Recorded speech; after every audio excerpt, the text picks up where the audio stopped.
Dad shoved me through the glass door and called me worthless.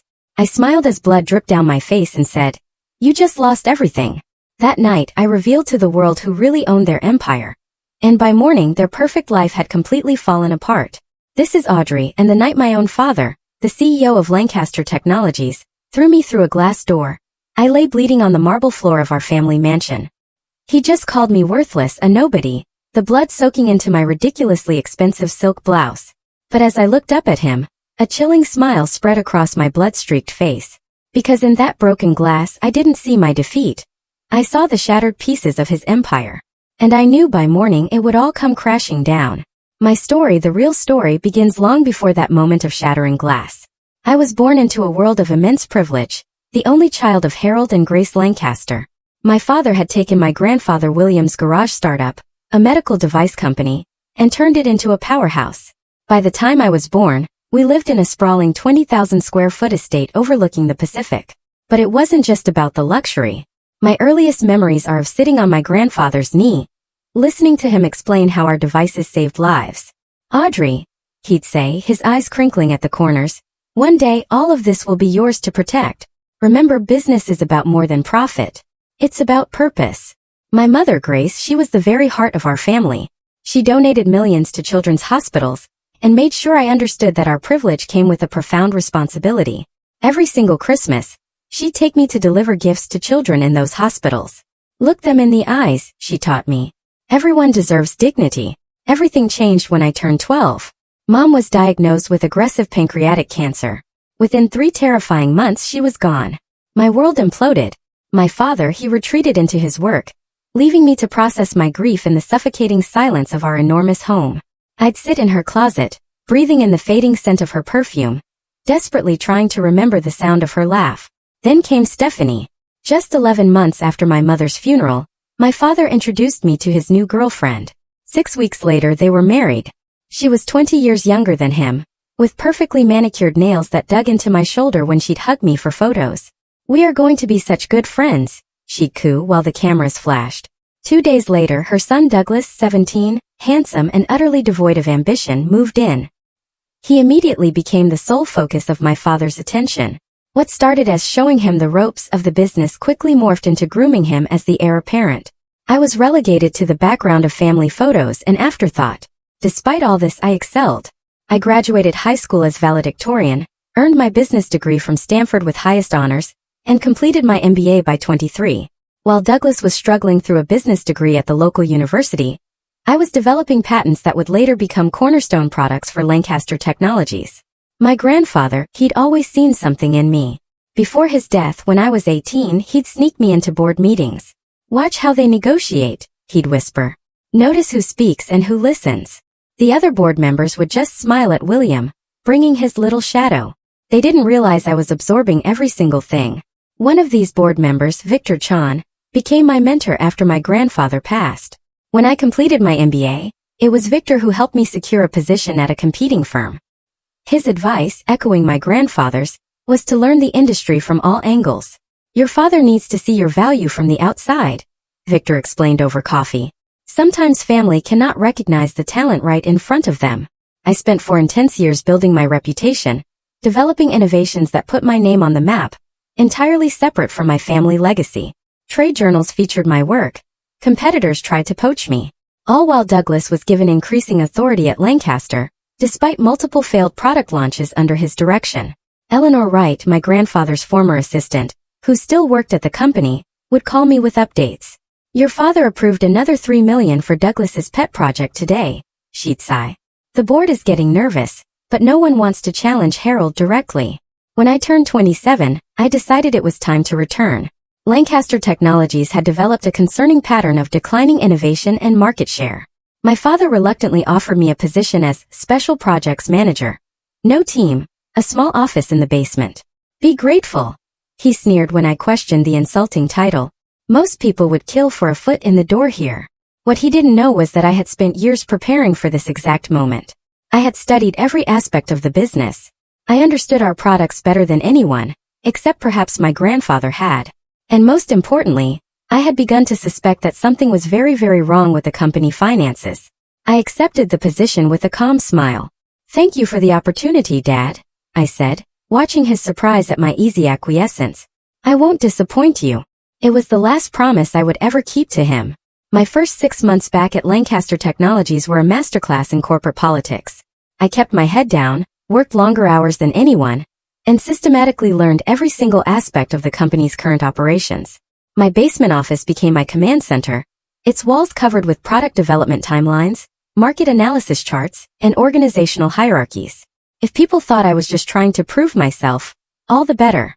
Our cardiovascular device division was struggling, sales down 30% over 2 years, and a major hospital chain was threatening to switch to a competitor. I spent weekends studying patient outcomes, talking to doctors, and reviewing competitor products. The problem became painfully clear. Our devices were reliable, but hadn't evolved with new surgical techniques. I developed a prototype for a modified device that would work with minimally invasive procedures. After testing and refinement, I presented the concept to the division head, who was impressed enough to allocate resources for development. Within 4 months, we had a working prototype that surgeons raved about in initial trials. The morning of the quarterly board meeting, I prepared to present our solution and the projected revenue recovery. But when I arrived at the boardroom, my father was already presenting my work, my slides, my research, my prototype in his hands.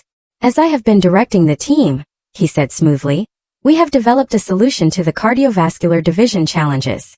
I stood frozen in the doorway. Board members nodded appreciatively, taking notes. Victor caught my eye and frowned slightly but said nothing. When my father finished, applause filled the room. Audrey, he acknowledged my presence finally. Nice of you to join us. Take a seat if you can find one.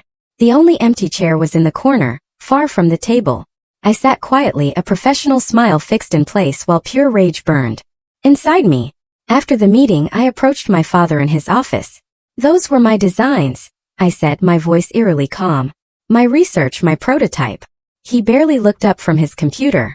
You work for Lancaster Technologies. Everything you develop belongs to the company. To me. I deserve credit for my work. Finally, he looked at me, irritation clear in his eyes.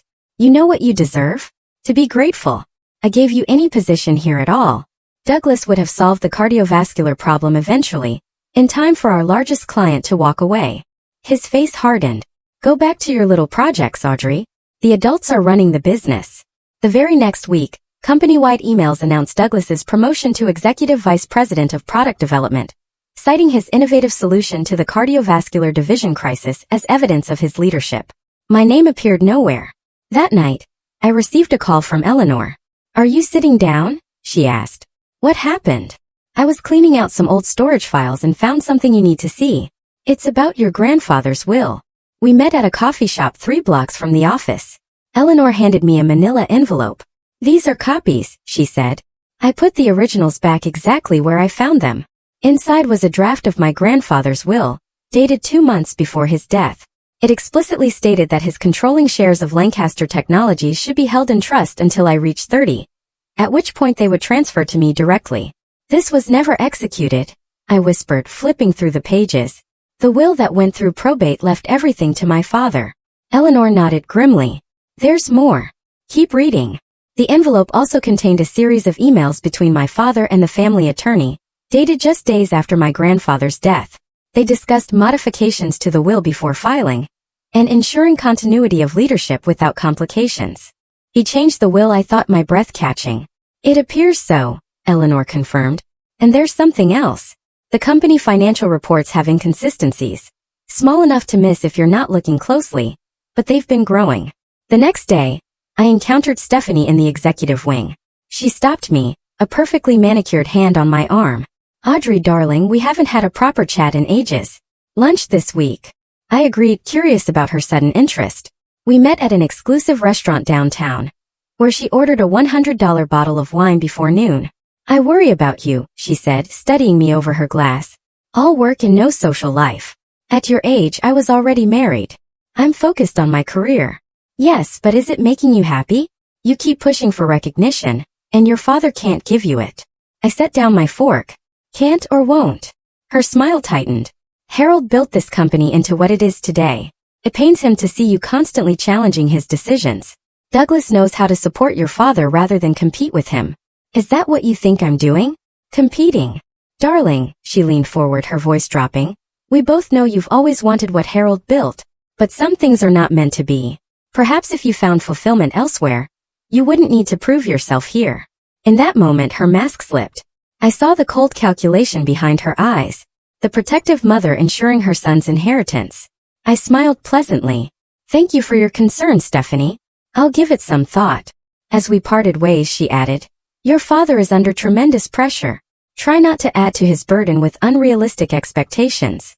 That afternoon, I began compiling a list of allies within the company. There were division heads who had praised my work, engineers who respected my technical knowledge, and administrative staff who had been there since my grandfather's time. I would need them all if my suspicions proved correct. My most surprising ally emerged 2 weeks later during a product safety review. Jackson Wright, recently hired to the legal department, questioned some contract language that seemed designed to obscure liability.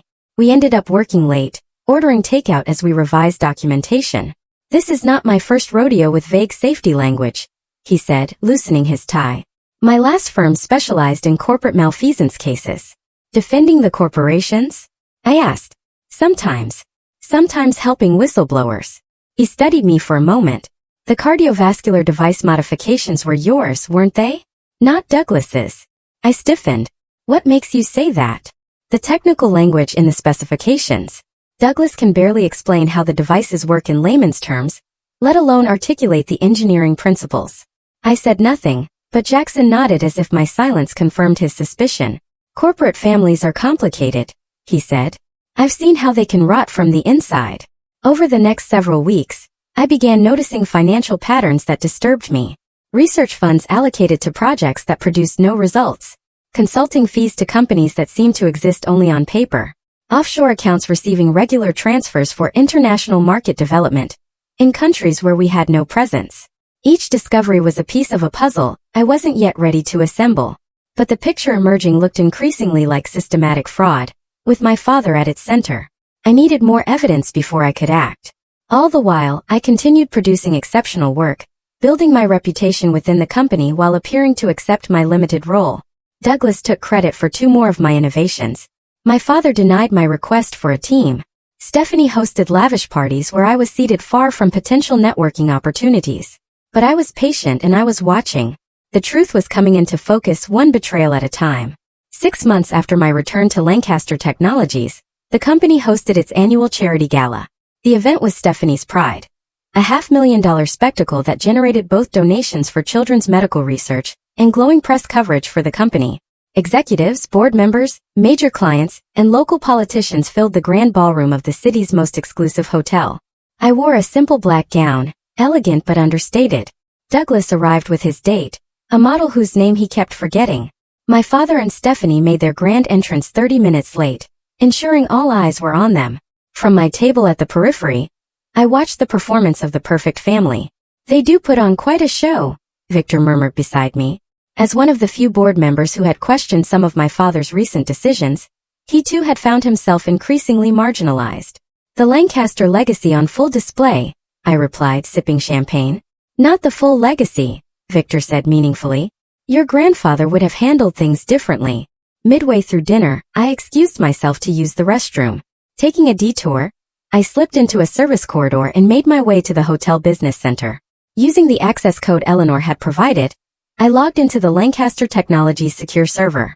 For 10 breathless minutes, I downloaded financial documents from restricted folders.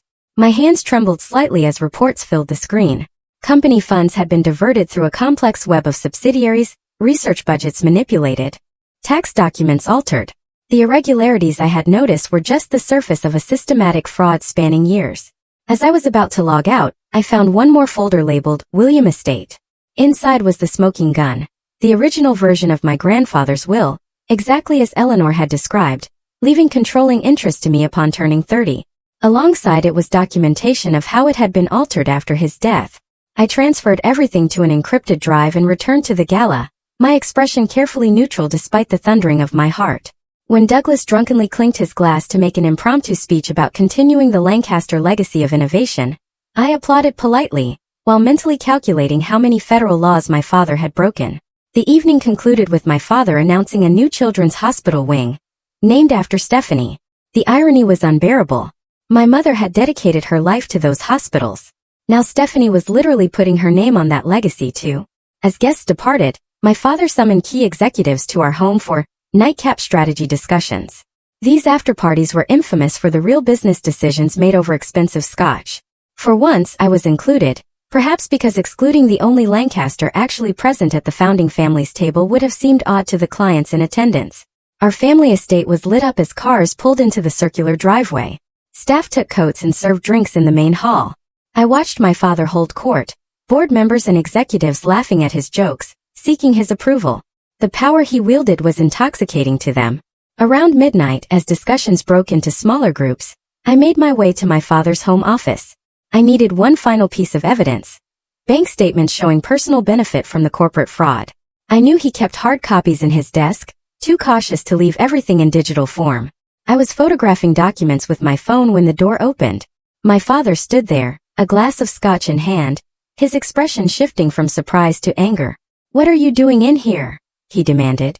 I straightened, my phone slipping into my pocket. "Looking for the Anderson proposal you mentioned earlier. In my desk drawers." "Try again." We stared at each other, the flimsy pretense between us finally dropping away. I thought of all the times I had sought his approval, his recognition, all the brilliant work I had done for his company, all the lies he had told. "I know about grandfather's will," I said quietly. "The real one."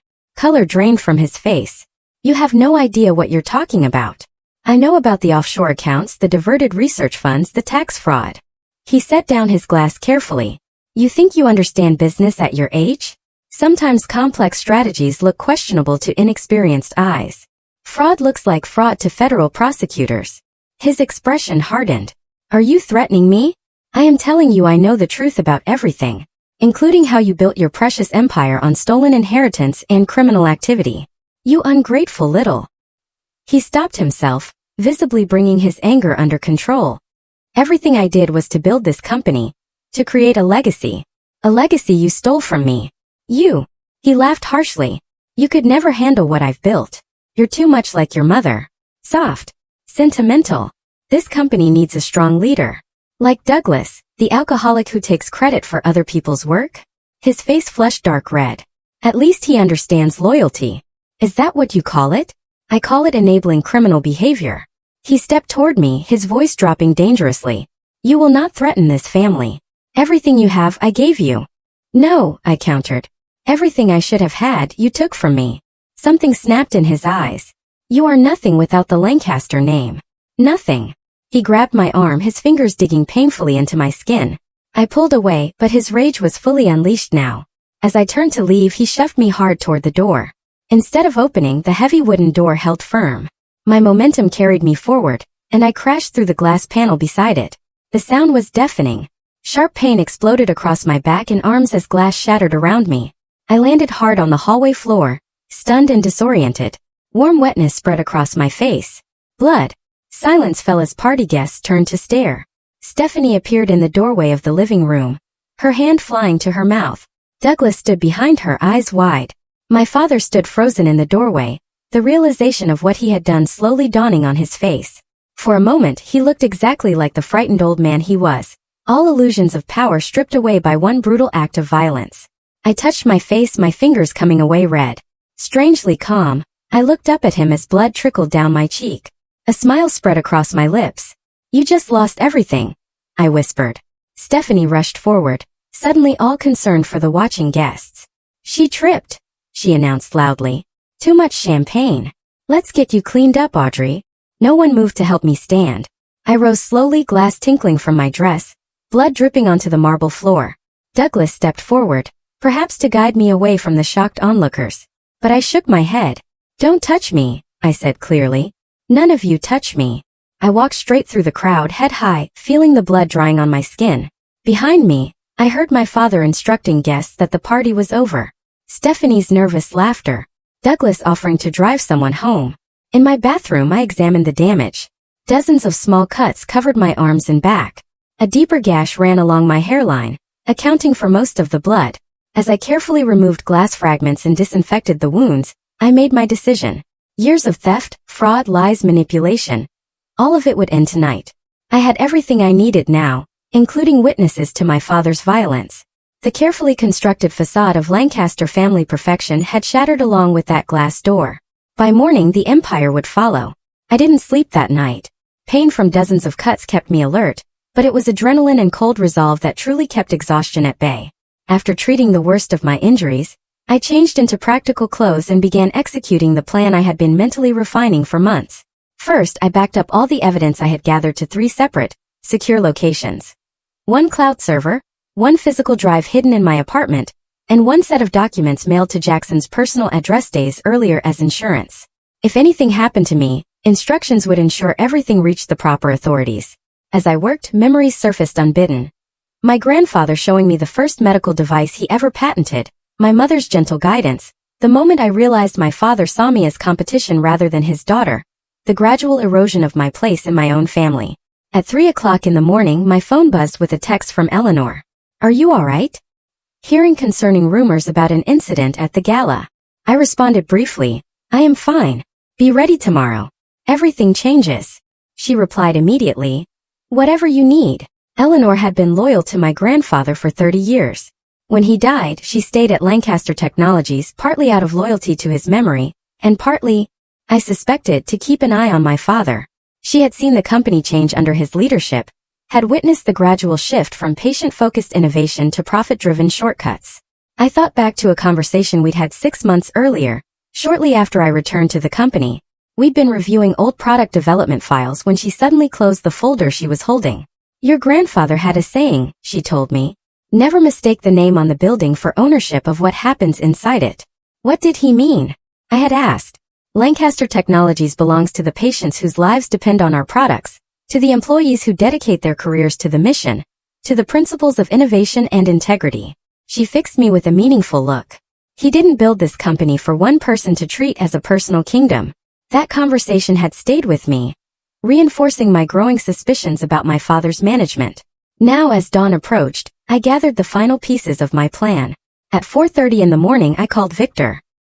He answered on the second ring, his voice alert despite the hour. "I saw what happened," he said without preamble. "Are you injured?" "Nothing serious, but I need to meet with you before the markets open. I have discovered significant irregularities in the company finances." "Criminal irregularities?" There was a pause. "I have had concerns for some time. Your father has been blocking full financial reviews. I have the evidence. All of it."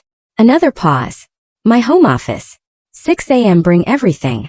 Next, I contacted 3 other board members I believed would prioritize the company over loyalty to my father. Brief, careful messages requesting urgent meetings regarding material financial concerns. 2 responded immediately, agreeing to conference calls later that morning. At 5:15 a.m., I reached out to Jackson. Despite the hour, he answered promptly. "I need legal counsel," I said, unofficially before I take official action. "Is this about what I think it is?" "Yes. And more. There was an incident last night. I heard whispers. How badly are you hurt?" "I'll live. Can you meet me at my apartment in 30 minutes? It's secure, and I have what you might need." What Jackson had was experience with corporate whistleblower cases. Before joining Lancaster Technologies, he had helped expose similar fraud at 2 other major companies. He had been hired during a period when my father was traveling, his resume approved by the head of legal who had since been pushed into early retirement. When I arrived at his apartment, he took one look at my face, the bandage at my hairline, and wordlessly poured me a cup of coffee. "Start from the beginning," he said, pulling out a legal pad. "Everything you have found, and everything that happened last night." For 45 minutes I laid out the evidence. Financial discrepancies, the altered will, the pattern of control and isolation, and finally, the violent culmination at the gala after-party. "You have enough for the SEC, the IRS, and likely criminal charges," he confirmed, reviewing my documentation. "But you need to consider what this means.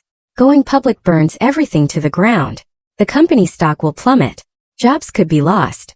Your family name tarnished permanently." "I have considered all of that," I replied. "I also considered what happens if this continues. Patient safety compromised for profit, employees working for a criminal enterprise without knowing, my grandfather's legacy corrupted beyond recognition."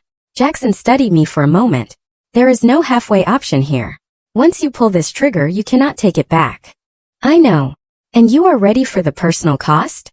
Your father will likely face prison." Your relationship with your family destroyed forever.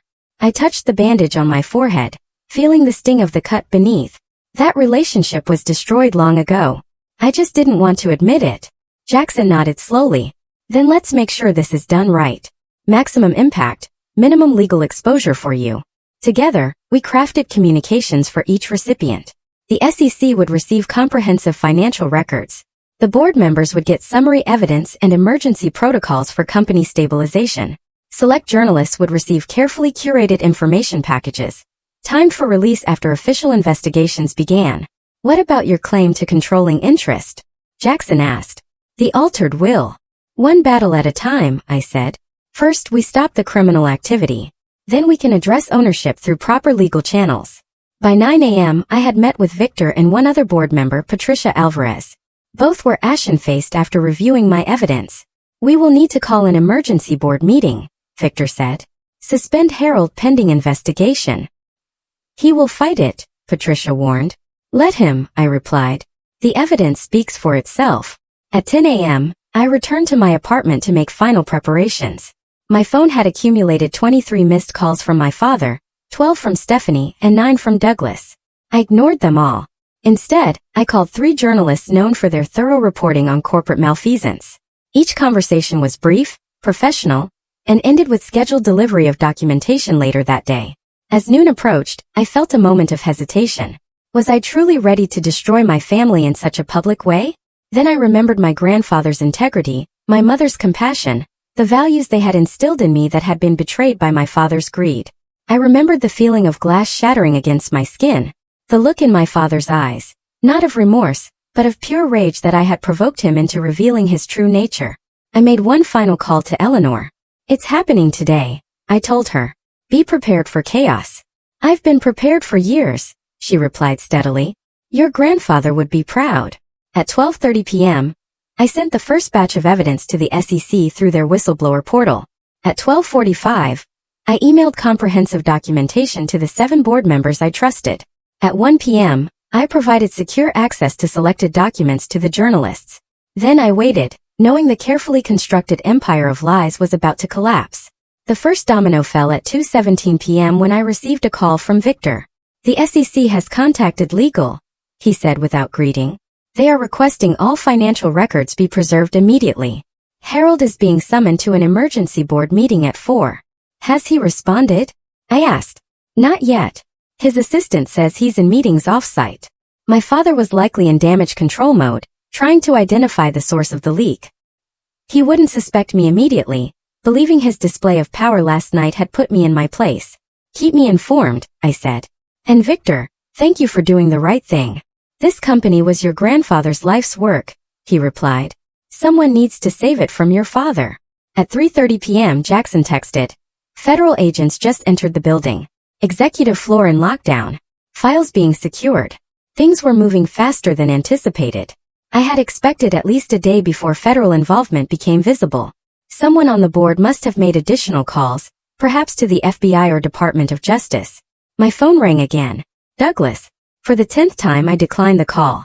By 4 p.m. I needed to retrieve the final pieces of evidence. From my father's home. With everyone focused on the corporate headquarters, the family estate would likely be empty. I took a rideshare rather than my own car to avoid recognition, and had the driver drop me 2 blocks away. The house was quiet as I approached. Staff would be minimal on a weekday afternoon. I used my key to enter through the side door near the kitchen, listening carefully for movement. Hearing nothing, I made my way to my father's home office. The glass door had been hastily boarded up with plywood. Dried blood still stained the marble floor where I had fallen. I stepped carefully around it and entered the office. My father's desk appeared untouched from the night before. I went directly to the hidden safe behind the hunting painting. Another of my grandfather's traditions my father had co-opted without understanding its significance. The combination was my grandfather's birthday, something my father had kept out of sentimentality or laziness. Inside the safe, I found what I was looking for. The original copy of my grandfather's will with handwritten notes from my father indicating changes to be made.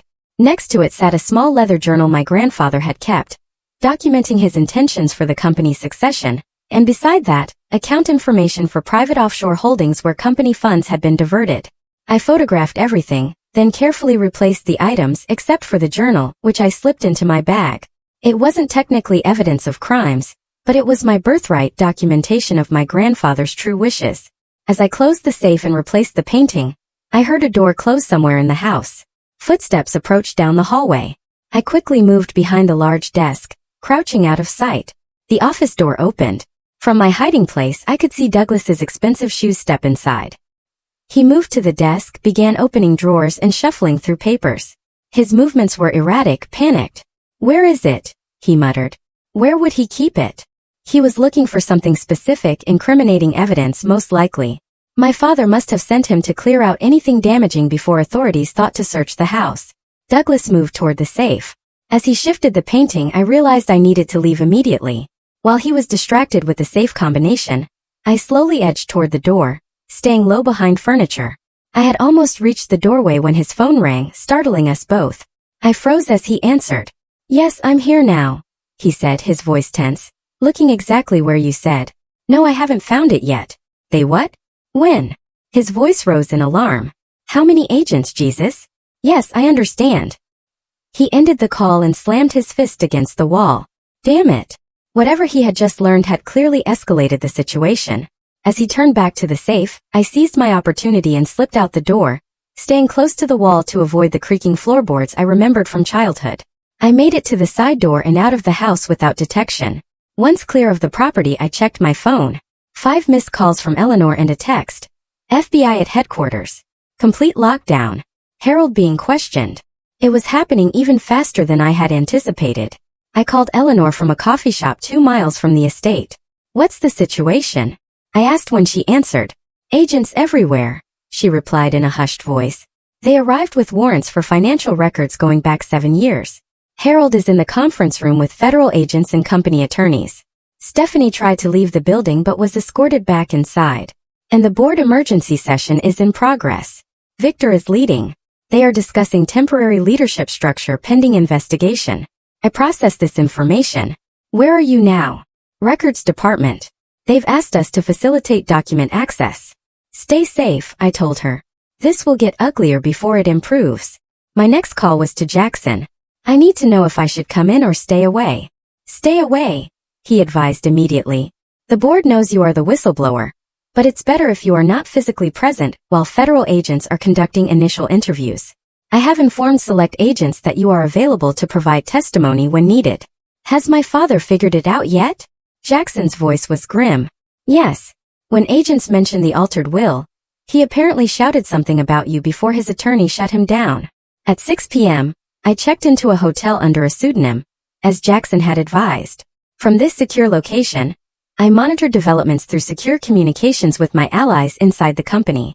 The evening news ran the first stories. Federal investigation at Lancaster Technologies. Medical device giant facing fraud allegations. Lancaster CEO under investigation. None mentioned me specifically yet, but that would come.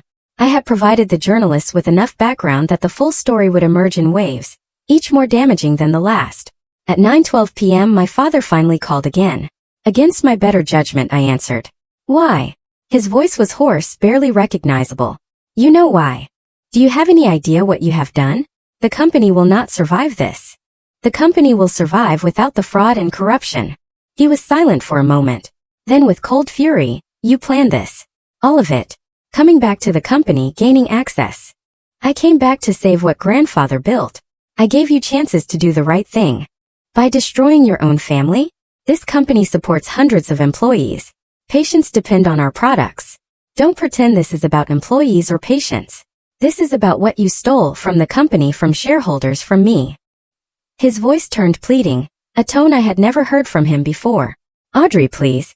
Whatever you think I have done, we can resolve this privately, as a family. We stopped being a family the moment you decided I was a threat rather than your daughter. I paused, then added. Or perhaps it was when you altered grandfather's will to disinherit me. Silence. You can't prove that. I already have. It's all in the hands of authorities now. I will fight this, he growled, the brief vulnerability replaced by rage. With every resource I have.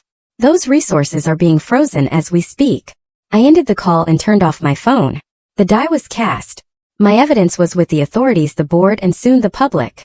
There was no stopping what would come next. At the hotel room desk, I opened my laptop and reviewed one final email. It contained my formal statement to the board, requesting emergency appointment as interim CEO based on my grandfather's documented intentions and my qualifications. Victor had helped draft it, believing the company needed a Lancaster at the helm to weather the coming storm, but one untainted by the scandal. I hesitated, my finger hovering over the send button. Once sent, I would be volunteering to step into the center of the hurricane, to take responsibility for saving a company on the verge of collapse, to face public scrutiny and potential backlash. I thought of my grandfather's words. Business is about more than profit. It is about purpose. I pressed send. My hotel room phone rang at 5:30 a.m., jarring me from fitful sleep. It was Victor. "Turn on the news," he said without preamble. I fumbled for the remote and switched on the television. A somber news anchor was mid-sentence. Federal agents executed search warrants at both Lancaster Technologies headquarters and the Lancaster family estate late into the night. Sources confirm CEO Harold Lancaster and Chief Financial Officer Martin Wells have been taken in for questioning. The screen showed footage of my father being escorted to a black SUV, his face ashen, Stephanie following behind with agents on either side. Douglas was notably absent from the footage. The board voted at 4 a.m., Victor continued. Harold has been suspended pending investigation. Wells terminated. Your appointment as interim CEO was approved by a narrow margin. I sat on the edge of the bed, stunned, despite having set these events in motion. When do they need me there? 9 a.m. board meeting to formalize the transition. Federal agents want to interview you at 11. Press conference tentatively scheduled for 2 p.m. The machine was in motion now. Unstoppable. I will be there. After showering, I dressed with careful consideration. A conservative navy suit, minimal jewelry, hair pulled back to partially conceal the bandage on my forehead. I needed to project stability and confidence, not appear as either victim or a vindictive daughter. On the drive to headquarters, my phone buzzed continuously with messages and calls. The story had broken wide open overnight. 3 major business publications had run detailed exposés on the financial fraud, citing anonymous whistleblowers and company insiders. One had directly referenced the altered will, though without naming me specifically. The Lancaster Technologies parking lot was filled with news vans and reporters. Security personnel escorted me through a side entrance to avoid the media gauntlet. Inside, the atmosphere was tense. Employees gathered in small groups, conversations stopping abruptly as I passed. Eleanor met me at the executive elevator. "They know it was you," she said quietly. "Not officially, but word has spread. How are the employees taking it?" Shocked, confused, afraid for their jobs. "But also," she hesitated, "there's relief among some. Your father's management style had become increasingly erratic. People have been walking on eggshells for months." The executive floor was eerily quiet. Federal agents had commandeered several offices, boxes of documents stacked in conference rooms. Victor waited for me in what had been my father's office, now stripped of personal items. "The initial financial assessment is worse than we thought," he said after closing the door. "The fraud extends beyond what even your evidence showed. Wells has apparently been cooperating with authorities since midnight, implicating your father in exchange for leniency." I nodded, unsurprised. "And the company's status?" "Stock trading was halted before market open. We expect a 30 to 40% drop when it resumes. Major hospital chains are calling for reassurance about supply continuity. The FDA has requested emergency meetings regarding product safety. Any indication of actual safety issues? This was my greatest concern. Patient lives could be at risk. Initial review suggests the fraud was financial, not product-related. Your father may have been corrupt, but he wasn't stupid enough to risk liability for defective medical devices. Small comfort but critical. We spent the next hour preparing for the board meeting, reviewing talking points and transition plans. At 8:45 my phone rang. "Stephanie." Against my better judgment I answered. "How could you?" she hissed, her voice raw with either tears or rage. "Your own father." "He made his choices," I replied evenly. "Years of them. They arrested him in front of everyone. Do you have any idea what this is doing to Douglas?" "To me." "Where is Douglas, by the way?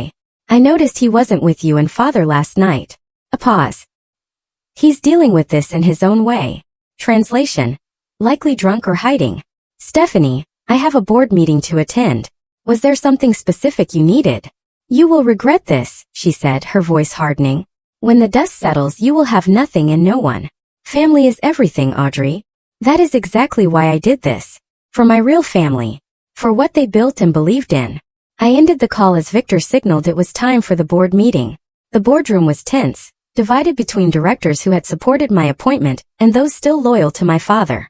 I entered with chin high, taking the seat at the head of the table that had been my father's for 2 decades. Good morning, I began calmly. I recognize this is an unprecedented situation for Lancaster Technologies. I want to assure each of you that my priority is stabilizing the company, cooperating fully with investigations, and ensuring continued production of the life-saving devices our patients depend on. For the next hour we addressed immediate concerns, communication strategies, leadership transition, regulatory compliance. I outlined a 90-day stabilization plan, emphasizing transparency and accountability. By meeting end, even the skeptical directors seemed cautiously supportive. At 11 a.m., I met with federal investigators. For 2 hours I walked them through my evidence, answered questions about company operations, and formally filed my whistleblower statement. They were particularly interested in the altered will and my father's methods of concealing financial transactions. We will need you to testify if this goes to trial, the lead investigator informed me.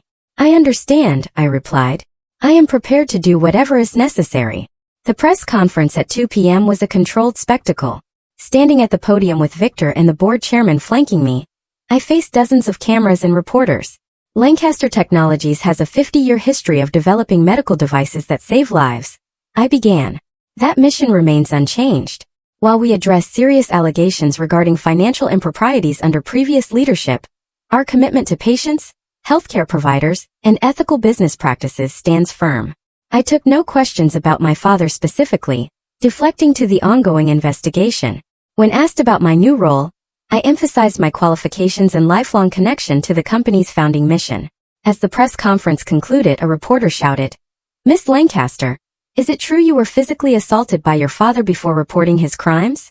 The room fell silent. The bandage on my forehead suddenly felt conspicuous. I maintained eye contact with the reporter. I will not be discussing family matters. This is about Lancaster Technologies, its employees, and the patients who depend on our products. Thank you.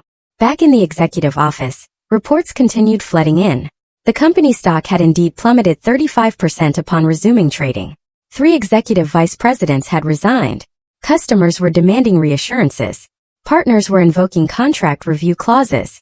Through it all, I maintained outward composure, making decisions, directing resources, and projecting confidence I did not entirely feel. By evening, patterns of support had emerged. Long-term employees rallied around the promise of renewed integrity. Industry partners who had known my grandfather expressed cautious optimism about my leadership. At 8 p.m., Eleanor brought me dinner at my desk and an update. Douglas has been located. He attempted to access sensitive servers before. Security removed him from the building. Jackson is handling the legal aspects. I nodded tiredly. Any word on my father? Released on bail, but restricted from entering company property. The family estate has been designated a secondary crime scene. He and Stephanie are staying at their lake house. And the employees? Eleanor's expression softened. Doing better than expected. There were initial shockwaves, but your afternoon address to staff helped considerably. People appreciate honesty after months of obvious gaslighting from leadership. Around 10 p.m., Jackson arrived with additional updates. The federal case is expanding.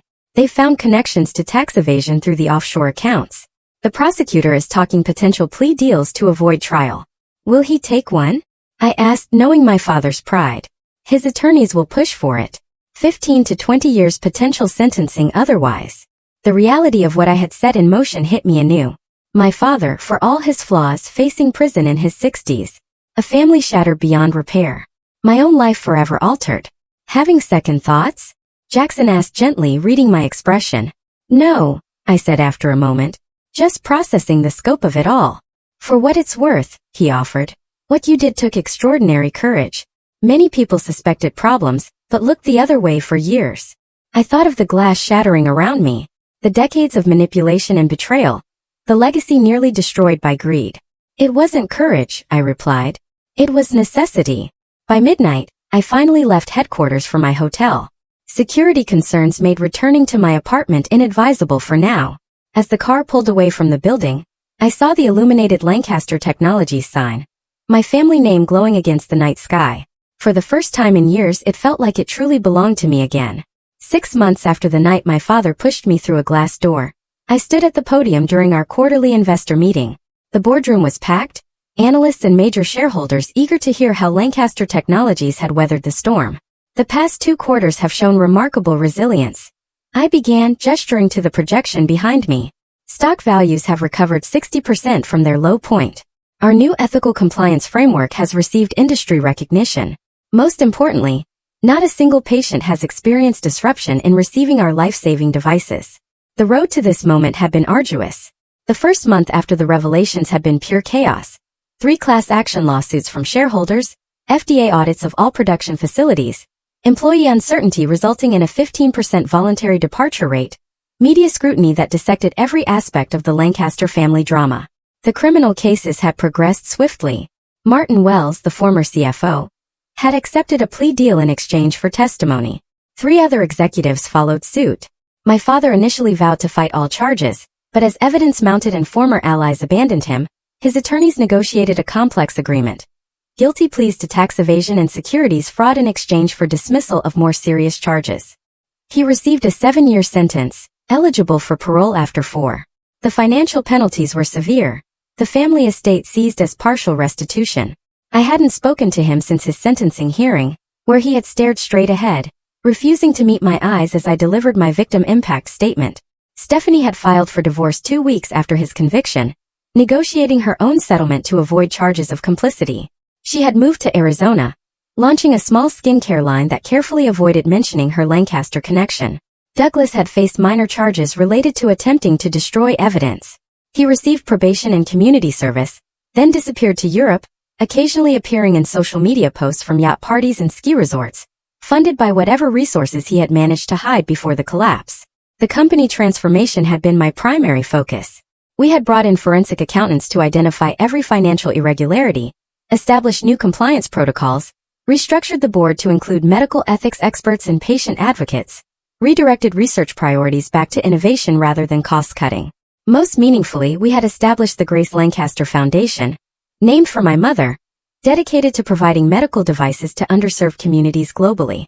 It was what she would have wanted, what my grandfather had envisioned for the company's broader purpose. Moving forward, I continued, addressing the investors, we are launching 3 new product lines developed under our revised research protocols. Clinical trials show unprecedented effectiveness rates, and early adopter hospitals report significant improvement in patient outcomes. Victor, now chairman of the board, nodded approvingly from his seat. We had become partners in rebuilding his institutional knowledge, complementing my vision for the future. Eleanor had accepted a promotion to chief of staff, her loyalty finally properly rewarded. Jackson had remained with the company through the transition, then accepted a position with the Justice Department's corporate fraud division, though we maintained our friendship. Someone needs to catch the next Harold Lancaster before they do too much damage, he had explained. After the investor meeting, I returned to my office, now redesigned to remove all traces of my father's imposing dark wood and hunting trophies. The space was open with glass walls, symbolizing the transparency I had brought to the company culture. The physical scars from that night had healed, though a faint line remained at my hairline, visible when I wore my hair up. The emotional landscape was more complex. I had lost my family but reclaimed my heritage. The company now truly reflected my grandfather's vision and my mother's values. That evening, I visited my mother's grave for the first time in years. My father had discouraged these visits, another way of diminishing her influence and memory. I placed white roses, her favorite, against the headstone. I think you would be proud, I said quietly. Not of the scandal or pain, but of rebuilding something worthy of your name. The wind rustled through nearby trees, the only response, but somehow enough. My grandfather's journal had become a touchstone during difficult moments. One passage in particular had guided me through the darkest days of the transition. Business empires rise and fall, but integrity stands eternal. Lancaster Technologies must never value profit above purpose or power above people. If these principles are ever compromised, the company must be cleansed through truth, however painful that process might be. He had known somehow that such a moment might come. Perhaps he had seen tendencies in my father that concerned him, leading to his original intention to pass control directly to me. In the months since taking control, I had received hundreds of messages from employees sharing how the cultural transformation had affected them. Engineers now empowered to prioritize safety improvements. Sales representatives relieved to promote products they genuinely believed in. Manufacturing staff proud of new quality standards. These messages meant more than the financial recovery, more than the restored stock price or industry accolades. They represented the human impact of choosing truth over comfortable lies, of valuing integrity above family loyalty when that loyalty demanded moral compromise. The path forward remained challenging. Trust once broken rebuilt slowly. Some customers remained wary. Certain board members still questioned my experience. Media outlets occasionally revived the scandal for slow news days. But the foundation was solid, now built on truth rather than deception. The Lancaster name was being redefined. One decision, one product, one patient outcome at a time. In quiet moments, I sometimes wondered if my father ever reflected on what he had lost. Not just freedom or wealth, but the opportunity to be part of something genuinely meaningful, to contribute to a legacy greater than himself, to know the satisfaction of success achieved honorably. I had learned that some forms of betrayal cannot be forgiven, only accepted and moved beyond. That family is defined by values shared, not merely blood connection. That the hardest choices are often the most necessary ones. Most importantly, I had learned that we are not defined by what others believe we deserve, but by what we know to be right and have the courage to defend. If you have ever faced a moment where standing for truth meant losing something precious, I understand that struggle. Sometimes the greatest victory comes after the most painful sacrifice. And remember, your worth is never determined by those who fail to see it.